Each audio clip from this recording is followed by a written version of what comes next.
అందరికీ నమస్కారం అండి. ఒక ఇంట్లో ఆ తల్లికి అనారోగ్యం వచ్చిందండి. అంటే ఇంటి పెద్ద ఆవిడికి గర్భానికి సంబంధించిన వ్యాధి ఏదో వచ్చింది. చాలా బాధపడతా పాపం ఆవిడ మందులు కూడా తెచ్చి ఎవరో ఇంకా భర్త ఉన్నాడండి, భర్త కూడా ఉన్నాడు, భర్త లేకుండా లేడు. భర్త ఉండి కూడా సరైన మెడిసిన్ కానీ సరైన హాస్పిటల్ కానీ చూపించకుండా చేసేసారు. ఆవిడ అలా మంచాన పడిపోయింది.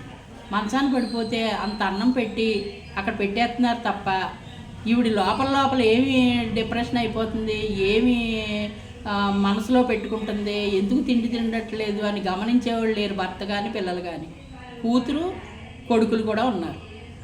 ఎవరో పట్టించుకోవట్లేదు. వేస్తున్నారు, స్నానం చేస్తున్నారు, బట్టలు కడుతున్నారు, పడుకోబెడుతున్నారు, కూర్చోబెడుతున్నారు, అంతే తప్ప వ్యాధి ఏంటని హాస్పిటల్కి తీసుకెళ్లే పరిస్థితి లేదు.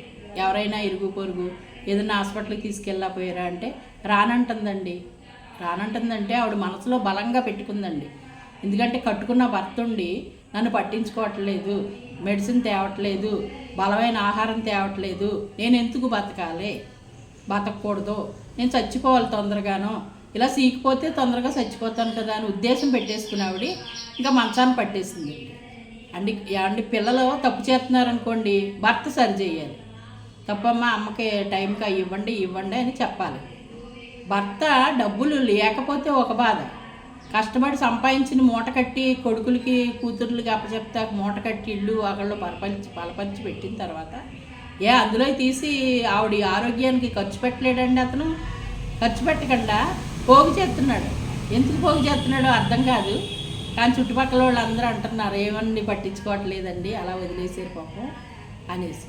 కానీ ఆవిడ ఎన్నో రోజులు ఉండదు అని అర్థమైపోయింది. అర్థమైపోతే ఏం చేస్తుందండి? అప్పుడే 6 నెలల నుంచో సంవత్సరం నుంచో మంచం మీద తిక్కుపోతే హాస్పిటల్లో ట్రీట్మెంట్ లేకుండా ఇప్పుడు ప్రతిదానికి వైద్యం ఉంది. కనీసం క్యాన్సర్ వచ్చినా సరే హాస్పిటల్కి తీసుకెళ్తే ఉచిత వైద్యం చేస్తున్నారు కదండి. చాలా హాస్పిటల్కి వెళ్తుంటే అలాంటివి ఏమైనా చేయించవచ్చు కదా. గర్భకోశకు సంబంధించింది అంటే ఆహారం కూడా వెళ్ళదు కదండి. వేరే చోట్ల ఎక్కడైనా అనుకోండి పర్వాలేదు, ఈ ఆహారం కూడా లోపలికి వెళ్ళని చోట వచ్చిందనుకోండి వ్యాధి, అప్పుడు ఏంటి పరిస్థితి?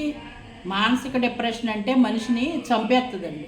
ఇప్పుడు ఆవిడ అలా మానసికంగాను ఇదైపోయి కుంగిపోయి మానసికంగా సావుకు రెడీ అయిపోయిందండి. రేపొద్దున్న ఇతని పరిస్థితి ఏంటో అతనికి అర్థం కావట్లేదండి. ఇతనికి రేపొద్దున్న చాలా ఉంటుంది. ఎందుకంటే ఈ డబ్బు సంపాదించి ఇచ్చిన తర్వాత ఈ కొడుకులు అనేవాళ్ళు, ఈ కూతురు అనేది అసలు అతను పట్టించుకోదు, చూడదు. అది గ్యారంటీగా జరుగుతుందండి. ఎందుకంటే మళ్ళీ నేను మీకు వీడియో పెడతాను చూద్దురిగాని. అస్సలు పట్టించుకోరండి. వాళ్ళకి ఎంతసేపు డబ్బు కావాలి, సంపాదన కావాలి. తల్లి వల్ల ఉపయోగం లేదు కదండి. తల్లి వెళ్ళిపోతే గొడవ వదిలిపోద్ది. తండ్రి వల్ల ఉపయోగం ఉంది, తండ్రి సంపాదిస్తున్నాడు కనుక ఉపయోగం ఉందన్నమాట. తండ్రిని బాగానే చూస్తారు, తర్వాత చూడాలి కదా. భార్య వెళ్ళిపోయిన తర్వాత చూడాలి. ఆ మంచం మీద అయినా ఉండబట్టి ఆ గౌరవం ఉంది. ఆవిడ వెళ్ళిపోయిన తర్వాత ఇతనికి గౌరవం ఉండదు.